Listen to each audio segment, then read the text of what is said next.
যুক্তরাষ্ট্রের সঙ্গে দ্বিতীয় দফা আলোচনার পর মাসুদ পেজেশকিয়ান বলেছেন, ইরান তাদের পারমাণবিক কর্মসূচি নিয়ে আন্তর্জাতিক যাচাই বাছাইয়ে প্রস্তুত এবং কোনোভাবেই পারমাণবিক অস্ত্র তৈরির চেষ্টা করছে না। তিনি স্পষ্ট করে বলেন, ইরান পারমাণবিক অস্ত্র চায় না এবং এ বিষয়ে কেউ যাচাই করতে চাইলে তাতেও তাদের আপত্তি নেই। তবে তিনি জোর দিয়ে বলেন, চিকিৎসা, শিল্প ও কৃষি উন্নয়নের মতো শান্তিপূর্ণ কাজে পারমাণবিক বিজ্ঞান ব্যবহারের অধিকার থেকে ইরানকে বঞ্চিত করা হলে তা মেনে নেওয়া হবে না। তার মতে, পারমাণবিক প্রযুক্তি একটি দেশের উন্নয়নের গুরুত্বপূর্ণ অংশ এবং এটি শান্তিপূর্ণ কাজে ব্যবহার করা ইরানের বৈধ অধিকার। দীর্ঘদিন ধরেই ইরান দাবি করে আসছে তাদের পারমাণবিক কর্মসূচি সম্পূর্ণ শান্তিপূর্ণ উদ্দেশ্যে পরিচালিত। কিন্তু যুক্তরাষ্ট্র তার মিত্ররা সন্দেহ করে ইরান গোপনে পারমাণবিক অস্ত্র তৈরির সক্ষমতা অর্জনের চেষ্টা করছে।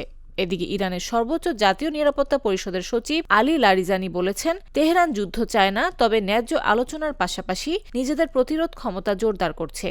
আল জাজিরাকে দেয়া সাক্ষাৎকারে তিনি জানান, জাতীয় নিরাপত্তা অক্ষুণ্ণ রেখে ন্যায্য পারমাণবিক আলোচনায় ইরান ইতিবাচক মনোভাব পোষণ করেছে।